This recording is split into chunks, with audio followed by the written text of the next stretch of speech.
मेरे युवा मित्रों, नमस्कार। फ्रेंड्स, आज हालांकि कुछ छोटी छोटी बातें भी मेरे पास हैं जो मुझे आप तक पहुंचानी हैं, लेकिन मैं आज वे बातें आपसे नहीं करूंगा। उसके लिए कल का हमारे पास वक्त है, कल का नहीं तो परसों का ही सही, क्योंकि कल बजट का दिन होगा। बजट तो आज पेश किया जा रहा है, अपने लिए बजट का दिन होगा कि कल हम उस पर बात कर सकेंगे। आज मैं आप सबसे बात करने जा रहा हूं आर्थिक समीक्षा 2020-21 के बारे में। कंप्लीट हम इसी विषय पर आज की अपनी बात को रखते हैं। आज के बात को दोस्तों, आज हम पूरी तरह से इसी विषय पर रखते हैं। आर्थिक समीक्षा, जिसे अखबार में आर्थिक सर्वेक्षण भी कहा जाता है, इंग्लिश में यह है इकोनॉमिक सर्वे। तो देखिए, जब इकोनॉमिक सर्वे कहते हैं तो स्वाभाविक है कि सर्वे का वैसे अनुवाद सर्वेक्षण होगा, लेकिन इसकी जो पद्धति है उसमें आपको थोड़ी सी कहीं ना कहीं एनालिसिस भी दिखाई देगी। तो इसीलिए चरित्र के आधार पर और संज्ञा के आधार पर कुछ लोग इसे आर्थिक सर्वेक्षण कह देते हैं, कुछ लोग इसे आर्थिक समीक्षा कह देते हैं। तो आपको कंफ्यूज नहीं होना है। मैंने कहा आर्थिक समीक्षा 2020-21। ये 2020-21 क्या है? ये फाइनेंशियल ईयर है। देखिए, हम 21 में प्रवेश कर गए हैं, 2020 से हम यात्रा कर रहे हैं, लेकिन हमारी ये जो यात्रा होती है वो 1 अप्रैल से होती है, हमारा जो फाइनेंशियल ईयर है। यानी कि 1 अप्रैल 2020 से लेकर लास्ट मार्च 2021 तक का जो परिदृश्य है, हमारा आर्थिक परिदृश्य, उसके बारे में हम बात करेंगे। राइट। खासकर मेरे पास बहुत सारे ऐसे मेल आए हैं जिन्होंने एक तरह से पूछा है कि सर, ये जो आर्थिक सर्वेक्षण है ये इतना बड़ा होता है, 350 पेज का होता है, इसको हम कैसे समझें, कैसे इसको हम हैंडल करें, क्या क्या पढ़ें, क्या क्या नहीं पढ़ें। मैं अपनी बात की शुरुआत यहीं से करने जा रहा हूं। ये केवल आर्थिक समीक्षा के बारे में ही नहीं है, बल्कि किसी भी टॉपिक के बारे में है। आप रोजाना 20 पेज का अखबार पढ़ते हैं, इंग्लिश का अगर अखबार है तो उससे भी ज्यादा पेज के हैं, मैगजीन्स पढ़ते हैं। तब सवाल यह है कि उसमें से आपको क्या पढ़ना है, तो आपके पास क्या पैरामीटर है, क्या आधार हो सकता है। सिविल सर्विस की तैयारी, इनफैक्ट सच पूछे तो कभी कभी मुझे मेरे दिमाग में एक दृश्य आता है जब इसके बारे में मैं सोचता हूं कि आप एक विशाल समुद्र में तैर रहे हैं और वहां केवल दो ही चीजें आपको दिखाई दे रही हैं। जब आपकी आंखें ऊपर उठती हैं तो आसमान दिखाई देता है, नीला आसमान, और जब सामने नीचे अगल बगल में आप देखते हैं तो केवल पानी ही पानी दिखाई देता है, यानी कि कोई दिशा नहीं है। दिशा बोध कराने वाला वहां कोई भी चिन्ह मौजूद नहीं है, और आपको तैरना है और तैर करके एक गंतव्य तक पहुंचना भी है, सिविल सर्वेंट बनना भी है। तो अब आपकी दिशा क्या होनी चाहिए, कैसे आप अपनी दिशा चुनेंगे? तो सीधी सी बात है फ्रेंड्स कि जो आपकी दिशा होगी वह है आपका सिलेबस, आपका पाठ्यक्रम। तो जब हम इसे अपने आर्थिक समीक्षा पर अप्लाई करते हैं तो हमें देखना यह चाहिए कि आर्थिक समीक्षा में जो भी बातें कही गई हैं, इतनी सारी बातें कही गई हैं, उनमें से किन किन बातों का संबंध आपके अपने सिलेबस के पॉइंट्स से है। सिलेबस में ढेर सारे चैप्टर्स हैं, एक पॉइंट है, उसके ढेर सारे सब पॉइंट्स हैं। तो आप देखें कि आर्थिक समीक्षा की कौन सी बातें इसमें जुड़ सकती हैं जिनका आप उपयोग कर सकते हैं।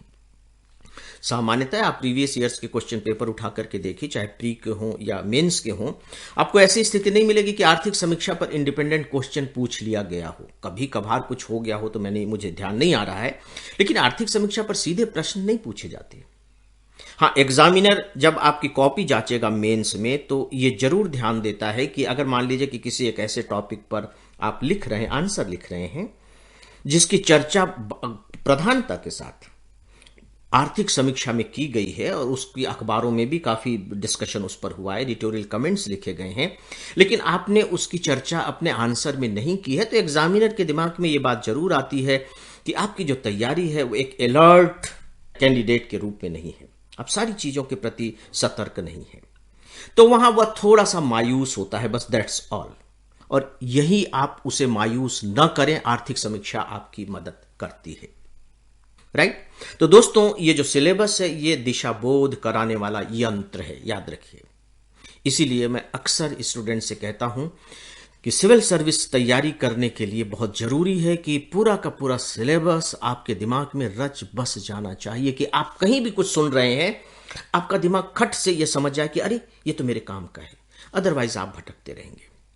दोस्तों, जैसे ही आप सिलेबस समझते हैं, अब आप आर्थिक समीक्षा को पढ़ेंगे, तो मैं दावे के साथ कह सकता हूं कि केवल इसी एक पॉइंट के आधार पर आप अपनी दिशा ढूंढ लेंगे कि इस आर्थिक समीक्षा में कौन कौन सी बातें हैं जो मेरे काम की हैं। आप ये करके देखिए, आपको रास्ता पता लगेगा। आप ढेर सारी बातें बिल्कुल कट करते चले जाएंगे, कट करते चले जाएंगे, कट करते चले जाएंगे, और कुछ बातों को बकायदे नोट करते चले जाएंगे, नोट करते चले जाएंगे, नोट करते चले जाएंगे कि नहीं, ये मेरे काम के है। अब ये जो आर्थिक समीक्षा है, देखिए इसका नाम है आर्थिक समीक्षा, तो ऐसा लगता है कि इसमें केवल इकोनॉमिक सिनेरियो के बारे में बताया गया होगा, आर्थिक स्थितियों के बारे में बताया गया होगा। डेफिनेटली इकोनॉमी के बारे में ही समीक्षा होती है, लेकिन अब जो आर्थिक समीक्षा है उसका जो क्षेत्र है वो थोड़ा सा व्यापक हो गया है। उसमें अब सामाजिक क्षेत्र को भी शामिल कर लिया गया है, केवल अर्थव्यवस्था की ही बात नहीं है। जैसे उदाहरण के तौर पर आप बकायदे देखें कि इस बार की आर्थिक समीक्षा में जो मेडिकल सेक्टर है या हेल्थ सेक्टर है उसके बारे में बात की गई है, और बकायदे ये कहा गया है कि जो मेडिकल फैसिलिटी है भारत में बढ़ाई जानी चाहिए। 1% लगभग हम जीडीपी का खर्च कर रहे हैं, उसे बढ़ा करके 2.5 से 3% करना चाहिए, जबकि जो दूसरे देशों में बहुत ज़्यादा खर्च कर रहे हैं। ये भी कहा गया है कि जो पब्लिक सेक्टर है और प्राइवेट सेक्टर है इसमें मिलकर के काम करना चाहिए। जो पब्लिक सेक्टर है वो बहुत ज़्यादा खर्चीला है, और ऐसा नहीं है कि वहाँ बहुत अच्छी फैसिलिटीज़ हैं हेल्थ की, और हेल्थ में जो हमारे लोग हैं लगभग उनके पॉकेट का 60 to 70% खर्च मेडिकल पर हो जाता है, उसे घटा करके 30% किया जाना चाहिए।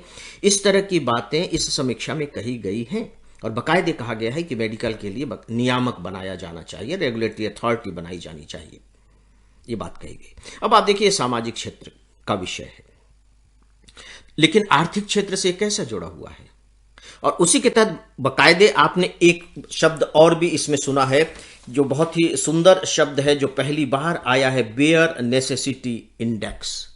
बेयर नेसेसिटी इंडेक्स यानी कि हमारी जो मूलभूत सेवाएं हैं, जो मूलभूत आवश्यकताएं हैं, उनसे संबंधित इंडेक्स की भी इसमें बात की गई है। उसके तहत जिन तथ्यों को रखा गया, आप जानते हैं हम सामान्य तौर पर कहते हैं रोटी कपड़ा और मकान, उसी में है कि पीने का पानी अच्छा होना चाहिए, स्वच्छता होनी चाहिए, बाकायदे घर होना चाहिए, स्वच्छ वातावरण होना चाहिए, शौचालय, इस सब की बात कही गई है। इसका इंडेक्स तैयार करने की बात कही गई है, और ये सारी सुविधाएं लोगों को उपलब्ध कराई जानी चाहिए। अब आप देखिए कि मेडिकल और जो हम बेयर नेसेसिटी इंडेक्स की बात कर रहे हैं, इसको इकोनॉमी से कैसे जोड़ा जा रहा है।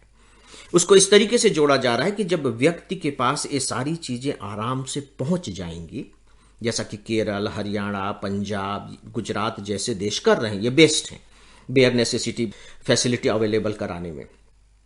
तब जब लोगों को ये चीजें आराम से मिल जाएंगी तो वे अपने इस समय का इस्तेमाल, जो उनके पास समय बचेगा, उसका इस्तेमाल वो प्रोडक्टिव कामों के लिए करेंगे, शिक्षा के लिए करेंगे और कुछ दूसरे कामों के लिए करेंगे। तो इससे जो आर्थिक गति है हमारे देश की वो तेज होगी, और जो फालतू का हमें इन पर खर्च करना पड़ता है, जैसे मान लीजिए कि पीने का पानी अच्छा नहीं मिल रहा है तो हेल्थ खराब हो रही है।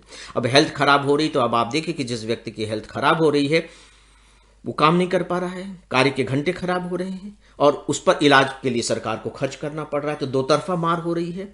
तो इससे आपको नहीं लगता कि अगर इस तरह की व्यवस्थाएं कर दी जाएं तो जो आर्थिक गति है हमारी वृद्धि की वो काफी तेज हो सकती है। तो इस तरीके से फ्रेंड्स, अब जो आर्थिक समीक्षा है उसमें बकायदे सामाजिक क्षेत्र को भी शामिल कर लिया गया है। तो आपको ये देखना है कि समाज के वो कौन कौन से क्षेत्र हैं जो आपके सिविल सर्विस सिलेबस में हैं, जिन पर प्रश्न पूछे जाने की संभावनाएं होती हैं। मेडिकल के बारे में बात कही गई है। इसी के बाद देखिए कि जो हमारी जो एडमिनिस्ट्रेटिव जो वर्किंग है, जो प्रोसेस है, निर्णय लिए जाते हैं जिस तरह से प्रशासन में, चाहे वो टैक्स से संबंधित निर्णय हो, पर्यावरण से संबंधित निर्णय हो, उसके बारे में कहा गया है कि इसे सरल बनाया जाना चाहिए। हमारे यहाँ ये जो प्रक्रिया है ये बहुत कठिन प्रक्रिया है, बहुत लंबी प्रक्रिया है। केवल इसके लिए ही नहीं कि कोई फैक्ट्री लगाना चाहता है, बल्कि इसके लिए भी कि अगर कोई उसे बंद करना चाहता है तो उसके बंद करने के लिए भी उसे बहुत लंबा समय लगता है। यहाँ से परमिशन लो, वहाँ से परमिशन लो, तब जाकर के कहीं बात बन पाती है। तो इन्हें भी सरल किया जाना चाहिए। अभी मैंने प्रशासनिक प्रक्रिया की बात कही, तो दोस्तों ये प्रशासनिक प्रक्रिया आपके सिलेबस में है क्या?